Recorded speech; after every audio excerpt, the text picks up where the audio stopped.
Hi friend, আমি Rubel from রুবেলস take. আজ আমি আপনাদের দেখাবো কিভাবে শামিম লেমের মতো ভিডিও ইন্ট্রো বানাতে হয়। এখনো যারা আমার চ্যানেলটি সাবস্ক্রাইব করেননি তারা নিচের লাল বাটনটিতে ক্লিক করে সাবস্ক্রাইব করে পাশের বেল আইকনটিতে ক্লিক করে রাখুন। এতে হবে কি, আমার চ্যানেলে কোনো ভিডিও আপলোড করার সাথে সাথে আপনার কাছে একটি নোটিফিকেশন চলে যাবে, আপনি আমার ভিডিওটি দেখতে পারবেন সবার আগে। তো চলুন দেখে আসি আমরা কোন ইন্ট্রোটি বানাবো।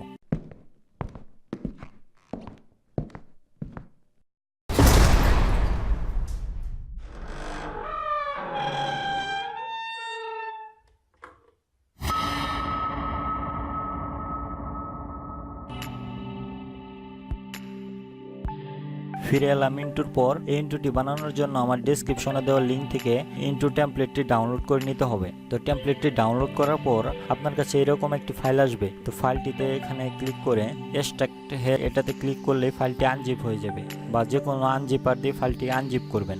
আনজিপ করার পর এই যে লোগো শ্যাডো এটাতে ক্লিক করবেন। এটাতে ডাবল ক্লিক করলেই অ্যাডোবি আফটার ইফেক্টস সফটওয়্যার দিয়ে প্রজেক্টটি ওপেন হবে। তো ওপেন হওয়ার পর এখানে ওকে দিয়ে দিবেন। ওকে দেওয়ার পরে প্রজেক্টটি লোডিং হবে। তো প্রজেক্টটি লোডিং হওয়ার পর যেখানে যে কোনো ফাঁকা জায়গায় ডাবল ক্লিক করবেন। ডাবল ক্লিক করার পর আপনাকে আপনার কম্পিউটার নিয়ে যাবে। তো আপনি আপনার যেখানে আপনার ওই চ্যানেল লোগোটা রেখেছেন ওইটাতে যাবেন। ওইটাতে যাওয়ার পর এই লোগোতে ক্লিক করে লোগোটি ইম্পোর্ট করে নেবেন। তো আমার লোগো ইম্পোর্ট করা হয়ে গেছে। লোগো ইম্পোর্ট করা হয়ে গেলে এই যে ইউর লোগো হেয়ার এটাতে ক্লিক করবেন। এটাতে ডাবল ক্লিক করার পর এই যে লোগোটিকে টেনে এখানে এনে ছেড়ে দিবেন। ছেড়ে দেওয়ার পর এই যে আগের যে লোগোটি আছে এনভার্টো এটা ডিলিট করে দেবেন। ডিলিট করার জন্য এটার উপর ক্লিক করে ডিলিটে ক্লিক করলেই ওটা ডিলিট হয়ে যাবে। তো ডিলিট হওয়ার পর আপনার লোগোটা আপনি ইচ্ছা মতো বড় করে নেবেন। আমি এতটুকু রাখলাম। এটাতে বড় করার পর তারপরে এটাতে ডাবল ক্লিক করবেন।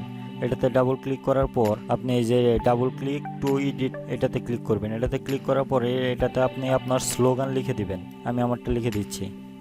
তো এটা লেখা হয়ে গেলে আপনি আপনার লোগোটি এখানে লোগোটি ছোট বড় করে অ্যাডজাস্ট করে নেবেন, কারণ এটা অনেক বড় প্রজেক্ট, অনেক সময় লাগবে এটা রেন্ডার হতে।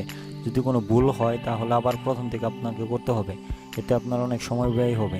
তাই আমি আপনাকে বলবো যে এটা আপনি আগেই ঠিকঠাক করে নেবেন। তো এটা এখানে বড় করতে এই যে এটাতে এইভাবে টানবেন, এটা বড় হয়ে যাবে। তো আমি এতটুকু রাখবো। এতটুকু রাখার পর এই যে ফুল এইচডি লেখা আছে এটাতে ক্লিক করবেন। ফুল এইচডি 1920x1080 এটাতে ক্লিক করবেন। এটাতে ক্লিক করে আমি মাউসটা নাড়িয়ে দেখবো যে ঠিক আছে কিনা। এই দেখুন সব ঠিকঠাক আছে।